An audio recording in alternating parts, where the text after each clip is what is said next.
السلام علیکم ورحمۃ اللہ وبرکاتہ۔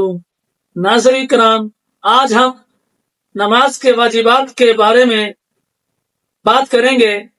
نماز اسلام کا دوسرا بڑا رکن ہے اور اس کی درست ادائیگی پر مسلمان پر لازم ہے۔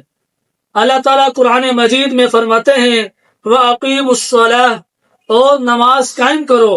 ایک اور مقام پر فرمایا ان الصلاۃ کانت علی المؤمنین کتابا موقوتا، بے شک نماز مومنوں پر مقرر وقوقات میں فرض کی گئی ہے۔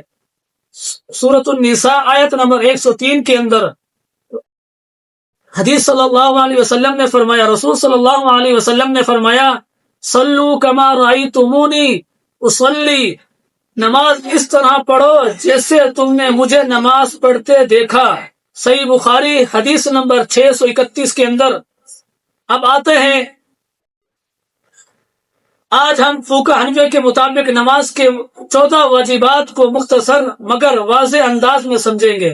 نمبر 1، سورۃ الفاتحہ پڑھنا۔ نماز کی ہر رکعت میں سورۃ الفاتحہ پڑھنا واجب ہے۔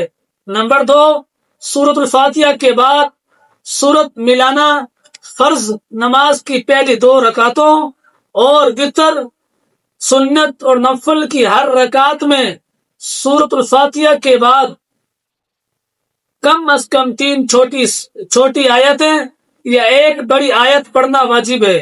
نمبر 3، فرض نماز کی پہلی 2 رکعتوں میں قرات کرنا۔ اگر پہلی 2 رکعتوں میں قرات چھوڑ دی جائے تو سجدہ سہو لازم ہوگا۔ نمبر 4، قرات، رکوع، سجدہ اور دیگر ارکان کو ترتیب سے ادا کرنا۔ نمبر 5،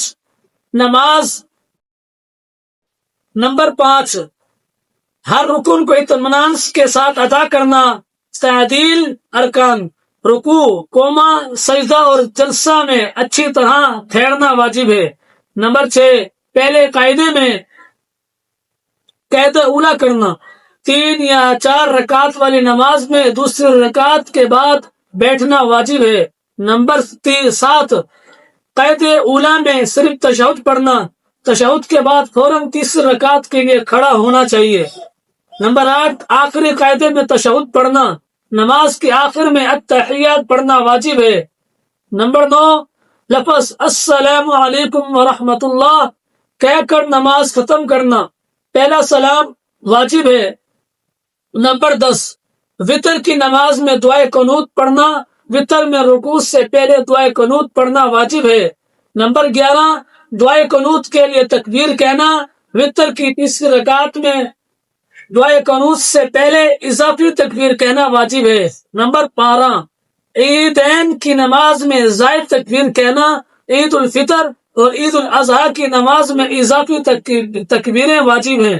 نمبر 13، امام کے لیے فجر، مغرب، عشاء اور جمعہ، عیدین، تراویح اور وتر میں جہاں شریعت نے حکم دیا وہاں بلند آواز سے قرات کرنا اور ظہر عصر میں آہستہ قرات کرنا۔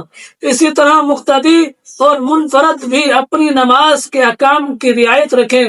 نمبر 14، سجدہ سہو واجب ہونے کی صورت میں سجدہ سہو ادا کرنا۔ اگر کوئی واجب بھول جاتے ہیں تو نماز کے آخر میں سجدہ سہو کرنا واجب ہے۔ اگر ان واجبات میں سے کوئی واجب بھول کر رہ جائے تو سجدہ سہو کیا جائے گا، اور اگر جان بوجھ کر چھوڑ دیا جائے تو فقہ حنفیہ کے مطابق نماز کا اعادہ دوبارہ پڑھنا واجب ہوگا۔ میرے قابل محترم بھائیو، آج کا موضوع بس اتنا ہی ہے، اور اگر ہماری ویڈیو آپ کو اچھی لگی ہو تو اس کو لائک، سبسکرائب، اور اگر آپ فیس بک پیج پر ہماری ویڈیو دیکھ رہے ہیں تو ہمارے چینل کو فالو بھی کر لیں، اور یوٹیوب پر دیکھ رہے ہیں تو اس کو بھی سبسکرائب اور بیل آئیکن کو ضرور دبائیں